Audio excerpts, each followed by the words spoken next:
नमस्कार दोस्तों, आप सभी का अपने YouTube चैनल धैर्य कोचिंग में स्वागत है। तो हम लोग आज यहाँ देखने वाले हैं कि कंपटीशन में जितने भी क्वेश्चन आते हैं हम लोग देखेंगे आवर्त सारणी से संबंधित क्वेश्चन। तो देखिएगा यहाँ पर क्या है, आवर्त सारणी में हमारे क्या है, सबसे पहले जो तत्वों को व्यवस्थित करने का नियम जो दिया था वो हमारे एक जर्मन साइंटिस्ट थे जिनका नाम था डोबे राइनर।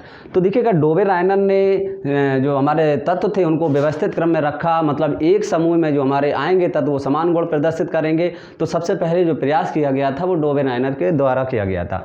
तो देखिएगा यहाँ पर ये डोबे राइनर जो सबसे पहले साइंटिस्ट थे, डोबे राइनर जो थे, इन्होंने लगभग 1817 में ये हमारा नियम दिया था, जिसे ये हमारे एक जर्मन साइंटिस्ट थे, जर्मन वैज्ञानिक थे, ये जर्मन वैज्ञानिक, और इन्होंने एक नियम दिया था जिसे कहते हैं हम डोबे राइनर का त्रिक नियम। डोबे राइनर का त्रिक नियम। तो देखिएगा यहाँ पर क्या है कि तत्वों को व्यवस्थित क्रम में रखने का प्रयास जो सबसे पहले किया गया था वो डोबे राइनर के द्वारा किया गया था, और इन्होंने एक नियम दिया था त्रिक नियम। त्रिक नियम का मतलब है कि इन्होंने क्या किए, इन्होंने तीन तत्वों के कुछ समूह बनाए और कहा कि जो बीच वाला जो तत्व होगा वो अन्य दो तत्वों के औसत के भार के बराबर होगा। बीच वाले तत्व का जो परमाणु भार या परमाणु द्रव्यमान जो होता है अन्य दो तत्वों के परमाणु भार या परमाणु द्रव्यमान के औसत के बराबर होता है। तो इन्होंने क्या किया कि कुछ तत्वों के समूह बनाए, और वो बहुत ज़्यादा तत्व नहीं थे, वो तीन ही समूह बना पाए, तीन तत्वों के तीन समूह बना पाए थे, और जो समूह बना रहे थे तो वो बीच वाले तत्व का परमाणु भार जो था अन्य दो तत्वों के परमाणु भार के औसत के बराबर नहीं आता था। तो इनका नियम क्या हो गया था, फेल हो गया था। तो हम लोग देखेंगे ये कौन कौन से तीन समूह हैं जो बनाए थे जो इनका नियम का पालन करते थे। तो हम देखते हैं, पहला था यहाँ पर देखिएगा लिथियम था, सोडियम था और पोटेशियम था। इन्होंने यहाँ पर पहला समूह ये बनाया था, और दूसरा था यहाँ पर, और तीसरा जो यहाँ पर था, तो ये तीन ही समूह बना पाए थे यहाँ पर तीन तत्वों के। और इन्होंने कहा कि इसमें जो बीच ये तीन समूह हैं और इन तीनों समूह में गुण हमारे क्या होंगे, रासायनिक गुण और भौतिक गुण समान होंगे। समान तीन तत्वों के समूह बनाए और जो हमारे गुणों में कैसे होंगे, समान गुण प्रदर्शित करेंगे। सो देखिएगा यहाँ पर कैसे होंगे। तो इन्होंने क्या किया कि बीच वाले जो तत्व का परमाणु द्रव्यमान होगा इन दोनों तत्वों के औसत भार के बराबर होता है। तो देखिएगा जैसे कि हम यहाँ पर करते हैं, लिथियम का जो परमाणु भार होता है जैसे 7 होता है, और इसका जो है वो 39 है। इन दोनों का हम औसत निकालेंगे यहाँ पर। तो हम लोग जानते हैं औसत कैसे निकालेंगे, जितने भी हमारी संख्याएं हैं उनको या संख्याओं के नंबर रखेंगे और अपॉन में जितनी संख्याएं होती हैं उनका हम डिवाइड करते हैं। तो ये आ जाता है लगभग 46/2 आएगा हमारा 23, और सोडियम का 23 आ रहा है, और सोडियम का जो हमारा परमाणु द्रव्यमान होता है वो 23 ही होता है। तो इस तरह से ये हमारा क्या है, त्रिक नियम का पालन कर रहा है, क्योंकि यहाँ पर सोडियम का जो परमाणु भार है वो 23 होता है और इन दोनों के एवरेज निकालने पर भी 23 आ रहा है। तो इस तरह से इन्होंने क्या किए, इन्होंने कहा कि अगर हम इस तरह के तीन तत्वों के समूह बनाते हैं और जिन तीन तत्वों के समूह बनाते हैं और जिसमें बीच वाले तत्व का जो परमाणु भार होगा अन्य दो तत्वों के परमाणु भार के औसत के बाहर आता है, तो वो समान गुण प्रदर्शित करते हैं। तो इस तरह से इन्होंने कहा कि लिथियम के जो गुण हैं वो सोडियम और पोटेशियम तीनों गुणों में, रासायनिक गुण और भौतिक गुणों में समानता प्रदर्शित करते हैं। राइट। इसी तरह से यहाँ भी देखिएगा, यहाँ पर जब इन्होंने किया तो इस तरह से यहाँ भी इनका नियम पालन हो रहा था, और ये था, और इसी तरह से यहाँ भी पालन हो रहा था। जैसे कि यहाँ पर क्लोरीन हम लोग जानते हैं 35.5 होता है, और ब्रोमीन का जो है वो 80 के लगभग आता है, और आयोडीन का 127 होता है। तो हम लोग चेक करते हैं, इनके औसत निकालते हैं। पहले दो तत्व, पहले और तीसरे तत्व का जो एवरेज आएगा, औसत आएगा, वो बीच वाले तत्व के परमाणु भार के बराबर होना चाहिए। तो यहाँ पर जैसे देखते हैं तो इसका आएगा 35.5 प्लस के 127, और इनको हम डिवाइड करेंगे दो संख्याओं। तो यहाँ पर ये औसत आएगा, तो ये हो जाएगा 7 5 12 6 और 1.5/2 2 8 तो ये लगभग आ रहा है 81.25, तो 80 के आसपास आ रहा है। तो ये भी हमारा क्या है, नियम का पालन, त्रिक नियम का पालन कर रहा है। तो ये तीन ही तत्वों के समूह बना पाए थे, और इसके बाद और जो तत्व थे इन्होंने प्रयास किए, लेकिन उनके समूह नहीं बना पाए थे, क्योंकि उसमें क्या हो रहा था, बीच वाले तत्व का परमाणु भार अन्य दो तत्वों के परमाणु भार के औसत के बराबर नहीं आ रहा था। तो ये तीन ही समूह बना पाए थे। इस तरह से इनका नियम क्या हो गया था, फेल हो गया था। तो हम लोग देखते हैं यहाँ पर, जैसे कि एक एग्जाम्पल लेते हैं यहाँ पर।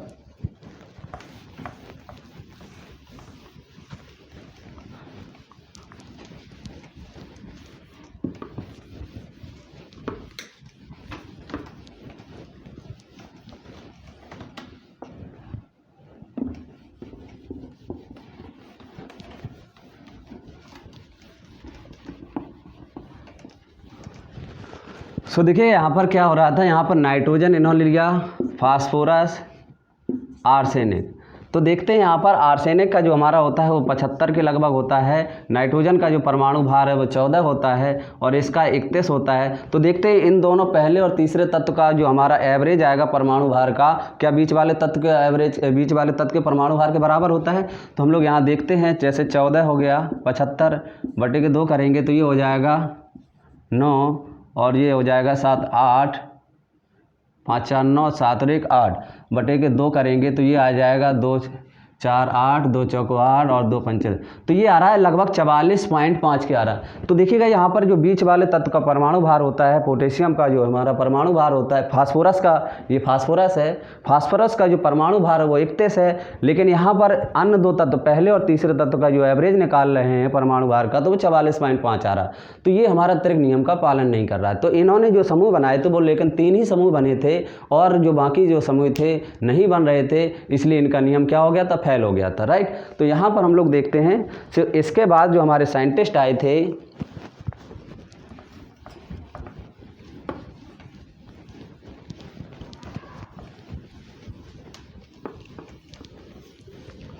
तो देखिएगा डोबेराइनर के बाद जो डोबेराइनर थे, देखिए इससे क्वेश्चन क्या बनेगा कि यहाँ पर देखिए त्रिक नियम किसने दिया था, डोबेराइनर ने दिया था। ये हमारे जर्मन साइंटिस्ट थे, जर्मन वैज्ञानिक थे, और इन्होंने कब दिया था, लगभग 1817 ईस्वी में। तो इसे याद रखिएगा। और इन्होंने जो त्रिक नियम का पालन किया था, वो कितने समूह बने थे, तो 3 तत्वों के 3 ही समूह बना पाए थे, और वो हमारे इनमें से पूछेगा कौन कौन है, तो इस तरह से, राइट। तो अगला है यहाँ पर देखिएगा, हमारे जब यहाँ पर इनका नियम जो फेल हो गया, असफल हो गए, तो इसके बाद आए हमारे लगभग 1800, यहाँ पर आए न्यूलैंड। ये हमारे क्या थे, न्यूलैंड जो थे, ये कि अंग्रेज वैज्ञानिक थे, अंग्रेज वैज्ञानिक थे, और इन्होंने एक नियम दिया था। तो वो नियम ये इन्होंने दिया था लगभग 1865 भी आता है और 1866 भी आता है। तो यहाँ पर NCERT में जो दिया है वो 1866 के आसपास दिया है। तो लगभग इन्होंने 1866 में यहाँ पर क्या दिया था, एक नियम दिया था, जिसे हम कहते हैं न्यूलैंड का अष्टक नियम। क्या कहते हैं, न्यूलैंड का अष्टक नियम, न्यूलैंड का अष्टक नियम, राइट। तो यहाँ पर इन्होंने क्या किया, तत्वों को, जब यहाँ पर डोबेराइनर फेल हो गए, तो इन्होंने तत्वों को व्यवस्थित क्रम में रखने का प्रयास जो किया था, वो हमारा क्या था, अष्टक नियम के द्वारा दिया था। अष्टक नियम का मतलब ये है, जैसे किसी संगीत में हमारे 8 स्वर होते हैं, जैसे सा रे गा मा पा धा नी सा, तो कहने का मतलब है कि जो यहाँ पर जो सा फिर दोबारा से आ रहा, मतलब 8वां जो तत्व होगा, इन्होंने दिया था अष्टक नियम में क्या कहा था कि अगर हम तत्वों को परमाणु भार या परमाणु द्रव्यमान के बढ़ते हुए क्रम में रखते जाते हैं, तो कुछ समय, मतलब जो 8वां तत्व होता है, 8वें तत्व के जो गुण होते हैं वो पहले तत्व के गुणों में समानता प्रदर्शित करते हैं। इसका मतलब ये है कि जब हम परमाणु भार या परमाणु द्रव्यमान के बढ़ते हुए क्रम में रखेंगे तत्वों को, तो 8वां जो तत्व होगा पहले वाले तत्व के समान गुण प्रदर्शित करेगा, पहले वाले तत्व के समान गुण मैच करेंगे, राइट। तो इन्होंने इसलिए इस नियम को दिया था, नियम का नाम था न्यूलैंड का अष्टक नियम। तो यहाँ पर क्या दिया था, इन्होंने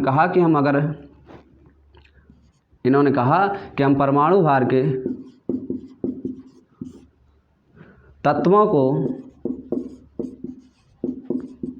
परमाणु भार के बढ़ते हुए क्रम में रखेंगे, बढ़ते हुए क्रम में रखने पर प्रत्येक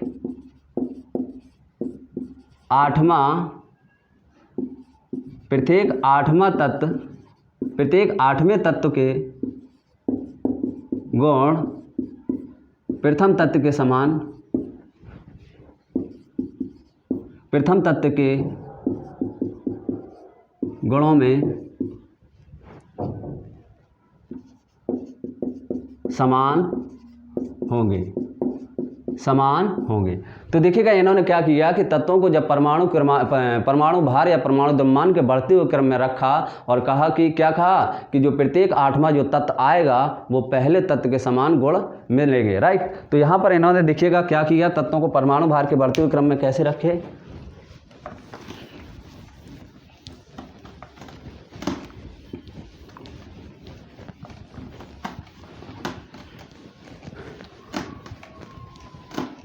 सो देखिएगा यहाँ पर क्या हुआ, तो इन्होंने जब क्या किया, सबसे पहले जो तत्व था वो हाइड्रोजन था, इनको हाइड्रोजन को रखा। हाइड्रोजन के बाद यहाँ पर लिथियम के बाद beryllium, boron, carbon, nitrogen, oxygen, और ऑक्सीजन के बाद देखिएगा यहाँ पर 3, 3, 6, 7। ऑक्सीजन के बाद जो अब फ्लोरीन जो है वो आठवां तत्व है, तो फ्लोरीन के जो गुण मिल रहे थे वो हमारे हाइड्रोजन के साथ मिल रहे थे। आठवां जो तत्व था फ्लोरीन वो पहले गुण के समान गुण प्रदर्शित करता है। जब हम परमाणु भार के बढ़ते हुए क्रम में रखेंगे तो फ्लोरीन के बाद आता है हमारा सोडियम के बाद आएगा मैग्नीशियम, एल्यूमिनियम, सिलिकॉन, फास्फोरस, और फास्फोरस के बाद आएगा यहाँ पर सल्फर। तो सल्फर के गुण हमारे मिल रहे हैं वो ऑक्सीजन से मिल रहे हैं, क्योंकि सल्फर क्या है, आठवां तत्व है हमारा, राइट। इसी तरह से सल्फर के बाद हमारा आया था पोटेशियम, और पोटेशियम के बाद कैल्शियम हो गया, और कैल्शियम के बाद और भी इन्होंने रखे थे। तो यहाँ पर देखिएगा इनके समय में, न्यूलैंड के समय में जो तत्व ज्ञात थे वो हमारे 56 तत्व ज्ञात थे। लेकिन जब इन्होंने क्या किया कि इन्होंने परमाणु भार के बढ़ते हुए क्रम में रखा, तो यहाँ पर देखते हैं जैसे किसी संगीत में जो स्वर होते हैं, सा, रे, गा, मा, पा, धा, नी, सा जो आ रहा है, आठवां जो स्वर आ रहा है वो पहले वाले स्वर के समान है। इसी तरह से जब हम परमाणु भार के बढ़ते हुए क्रम में रखेंगे तो प्रत्येक आठवां जो तत्व होगा वो हमारा पहले वाले तत्व के समान गुण प्रदर्शित करेंगे, राइट। इस तरह से हाइड्रोजन के जो गुण मिल रहे हैं वो फ्लोरीन से मिल रहे हैं। यहाँ पर देखिएगा, यहाँ पर एक सेकंड रुकना, यहाँ पर 3, 3, 6, 7। सल्फर के बाद हमारा जो है फास्फोरस हो गया, फास्फोरस के बाद सल्फर हो गया, सल्फर के बाद यहाँ क्लोरीन आएगा, सॉरी यहाँ पर क्लोरीन आएगा, क्योंकि यहाँ पर फ्लोरीन के बाद यहाँ पर सल्फर के बाद 17वां जो क्लोरीन होता है, और क्लोरीन के बाद जो आएगा यहाँ पर पोटेशियम, और यहाँ पे आएगा कैल्शियम, राइट। यहाँ देख लीजिएगा, तो यहाँ पर क्या हो रहा था, प्रत्येक आठवां तत्व है, जो यहाँ पर फ्लोरीन आठवां तत्व है तो हमारा हाइड्रोजन के समान गुण प्रदर्शित कर रहा है, और यहाँ पर फ्लोरीन से चलते हैं, यहाँ पर 1, 2, 3, 4, 5, 6, 7, और ये आठवां जो आ रहा है वो क्लोरीन, जो हमारा क्लोरीन आ रहा है वो फ्लोरीन के समान गुण प्रदर्शित कर रहा है। तो समूह में, एक समूह में जितने भी तत्व आते हैं वो समान गुण प्रदर्शित करते हैं, तो ये हमारे गुणों में कैसे हैं, समान है। और ये याद रखिएगा, ये हमारे क्या है, समान। लिथियम के गुण सोडियम के, यहाँ पर सोडियम के समान यहाँ पर गुण प्रदर्शित कर रहा है पोटेशियम, ये सभी गुण समान प्रदर्शित करते हैं, राइट। तो इस तरह से इन्होंने जब समूह बनाए, यहाँ पर जब समूह क्या बनाए, जब परमाणु भार के बढ़ते हुए क्रम में रखे तो यहाँ पर कुछ ही तत्वों को रख पाए थे जो यहाँ पर थे कैल्शियम तक, कैल्शियम का होता है 20 तक। तो यहाँ पर इन्होंने जो तत्वों को परमाणु भार के बढ़ते हुए क्रम में रखा तो प्रत्येक आठवें तत्व के जो यहाँ पर अष्टक नियम का पालन हो रहा था वो कैल्शियम तक हो रहा था।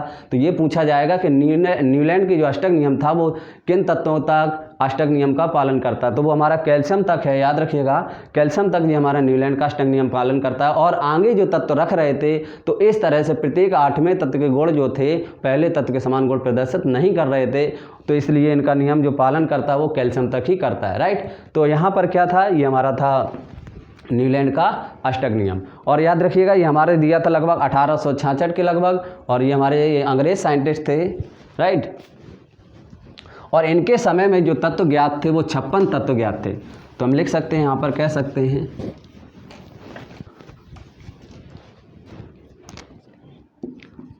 न्यूलैंड के समय 56 ज्ञात तत्व थे, 56 ज्ञात तत्व थे, राइट। इस तरह से तो यहाँ पर 56 ज्ञात तत्व थे, तो इन्होंने 56 जो इस तरह से परमाणु भार के बढ़ते हुए क्रम में रख रहे थे, तो 56 तत्व नहीं रख पाए, ले कहाँ तक रख पाए थे, कैल्शियम तक ही रख पाए थे, राइट, क्योंकि इसके आगे के जो तत्व थे वो अष्टक नियम का पालन नहीं कर रहे थे। तो इस तरह से हमारे इनके समय में ज्ञात तत्वों की संख्या जो थी 56 थी।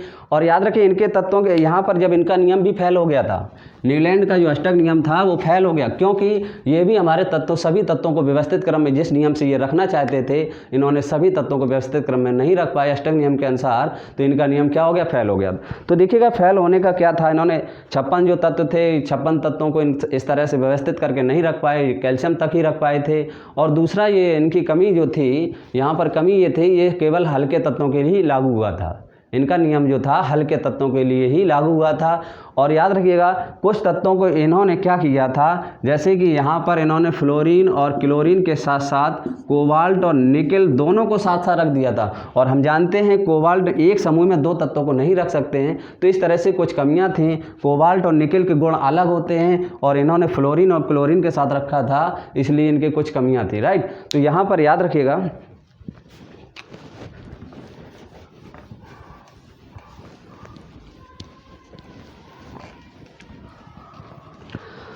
तो देखिएगा यहाँ पर क्या हुआ कि जब इनका नियम ये भी हमारे तत्वों को व्यवस्थित करके नहीं रख पाए अपने नियम के अनुसार, तो इसके बाद आते हैं हमारे मेंडलीव आते हैं। लगभग मेंडलीव ने जो आवर्त नियम दिया था, आवर्त सारणी बनाई थी। और याद रखिएगा आवर्त सारणी का जो पिता कहते हैं वो हमारे किसको कहते हैं, मेंडलीव को कहते हैं, क्योंकि सबसे पहले जो हमारी सारणी बनाई थी वो हमारे मेंडलीव ने ही बनाई थी। अभी तक सारणी किसी ने नहीं बनाई, क्योंकि तत्वों को व्यवस्थित क्रम में रख नहीं पा रहे थे। तो इस तरह से कहते हैं कि मेंडलीव की जो आवर्त नियम का मेंडलीव के जो क्या नाम आवर्त सारणी के जो पिता है वो हमारे मेंडलीव है, राइट। तो यहाँ पर देखिएगा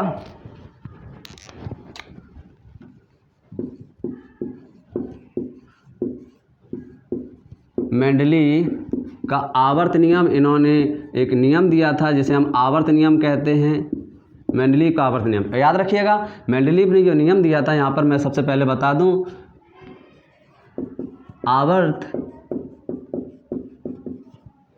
आवर्त सारणी के जो जनक हैं वो हमारे कौन हैं, मेंडलीव हैं, राइट। और यहाँ पर आवर्त सारणी के जो जनक हैं वो हमारे मेंडलीव हैं। ये हमारे एक रशियन साइंटिस्ट थे, मेंडलीव जो थे हमारे कौन से साइंटिस्ट थे, रशियन साइंटिस्ट थे। लिखिए याद रखिएगा न्यूलैंड ने, यहाँ पर एक चीज़ और बता दूँ, यहाँ पर जब न्यूलैंड ने क्या कहा, 56 तत्व ज्ञात थे उनके समय में, तो न्यूलैंड ने कहा कि भविष्य में और नए तत्वों की खोज नहीं होगी, बस इतने ही 56 ही तत्व हैं। तो ये भी उनका नियम गलत हो गया था, राइट, क्योंकि बाद में बहुत सारे तत्व आज हम लोग जानते हैं 118 तत्व हैं, लेकिन उनके समय में 56 तत्व थे। उन्होंने कहा कि आगे प्रकृति में जो तत्व हैं टोटल वो 56 ही है और नए तत्व नहीं होंगे, राइट। तो इस तरह से उनका नियम ये फेल हो गया था। तो आवर्त सारणी के जो जनक हैं वो मेंडलीव हैं। ये हमारे एक रशियन साइंटिस्ट थे, ये हमारे जो मेंडलीव थे,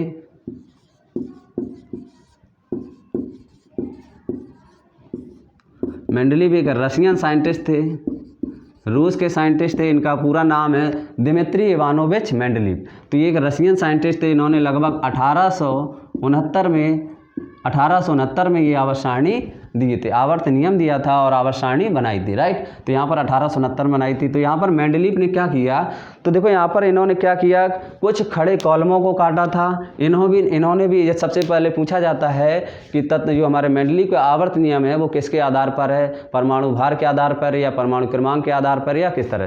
तो देखिए मेंडलीव ने भी यहाँ पर तत्वों को जो व्यवस्थित क्रम में रखा था तो परमाणु द्रव्यमान या परमाणु भार के बढ़ते हुए क्रम में रखा था, राइट। तो यहाँ पर इन्होंने क्या किया कि जो टेबल बनाई थी तो कुछ खड़े कॉलमों में काटा था और वो खड़े कॉलम थे 8। मेंडलीव की आवर्त सारणी में कितने कॉलम थे, 8, 1 2 3 4 5 6 7 8। तो इस तरह से खड़े कॉलम जो थे वो 8 थे, जिन्हें हम क्या कहते हैं, खड़े कॉलमों को हम लोग वर्ग कहते हैं। और याद रखिएगा वर्ग में जितने भी तत्व आते हैं भौतिक और रासायनिक गुणों में समान प्रदर्शित होते हैं। वर्ग में जो भी तत्व आएंगे वो रासायनिक गुण और भौतिक गुणों में कैसे होंगे, समान गुण प्रदर्शित करेंगे, राइट। और इन्होंने कुछ क्षैतिज कॉलमों में काटा था जिन्हें हम क्या कहते हैं, आवर्त कहते हैं। तो इनके जो क्षैतिज कॉलम थे यहाँ पर वो 7 थे, जिन्हें हम लोग क्या कहते हैं, आवर्त कहते हैं, राइट। तो तो इस तरह से इन्होंने क्या किया कि आवर्त सारणी बनाई थी। तो 8 खड़े कॉलमों में काटा जिन्हें हम वर्ग कहते हैं, और 7 क्षैतिज खाने थे। इस तरह से इन्हें हम क्या कहते हैं, आवर्त कहते हैं। तो याद रखिएगा कि मेंडलीव के आवर्त, ये पूछा जाएगा कि मेंडलीव की आवर्त सारणी में हमारे वर्ग कितने थे, तो कितने थे, 8 वर्ग थे। और हमारे जो क्षैतिज खाने थे जिन्हें हम आवर्त कहते हैं, तो आवर्तों की संख्या कितनी है, 7 है। राइट। तो इस तरह से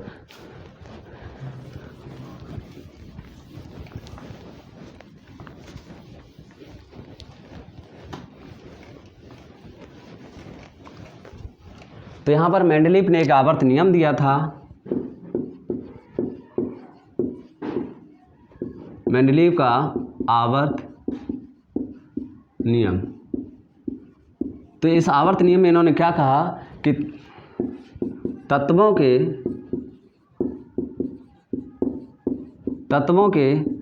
भौतिक तथा रासायनिक गुण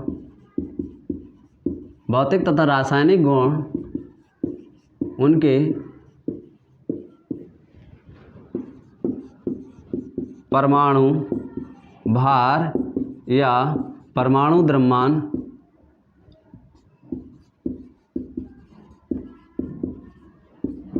के आवर्ती फलन है।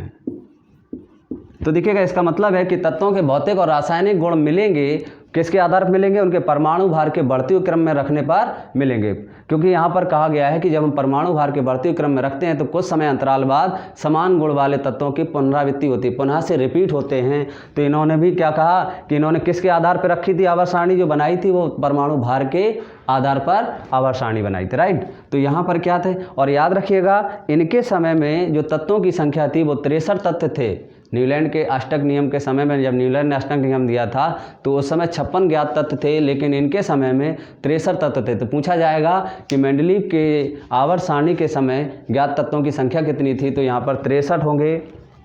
और याद रखिएगा इन्होंने भविष्य में ये भी प्रेडिक्ट किया था, भविष्य की मैं बताया था, इन्होंने अपने आवर्त सारणी में कुछ खाली जगह छोड़ दी थी और कहा था कि फ्यूचर में इस तरह के गुण मिलेंगे, इस तरह के तत्व मिलेंगे जिसको हम यहाँ पर व्यवस्थित करके रख सकते हैं। राइट। तो इस तरह से यहाँ पर, और याद रखिएगा मेंडलीव ने कुछ तत्वों को यहाँ पर नाम दिया था, जैसे कि यहाँ पर मैं बता दे रहा हूँ,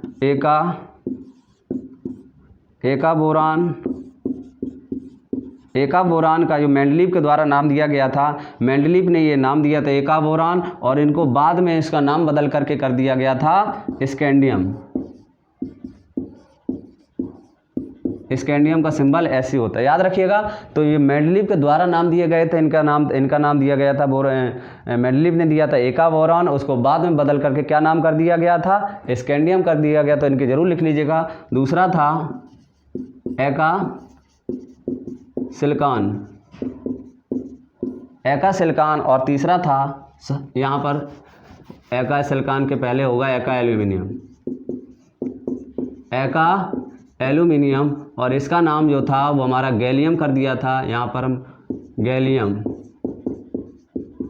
बाद में नाम क्या दिया गया था, गैलियम, इसका सिंबल होता है Ga। और इसी तरह से जो अगला था एका सिलिकॉन था यहाँ पर, और बाद में इसका नाम बदल के कर दिया गया था जर्मेनियम।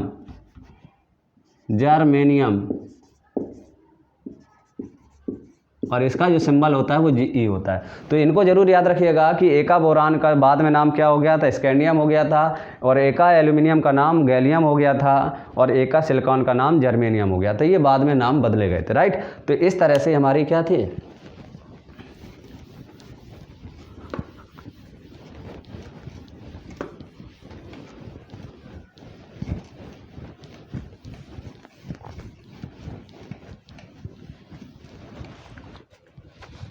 तो वीडियो को आज यहीं तक रहने देते हैं। और वीडियो अगर अच्छी लगी हो तो वीडियो को ज़्यादा से ज़्यादा शेयर करें।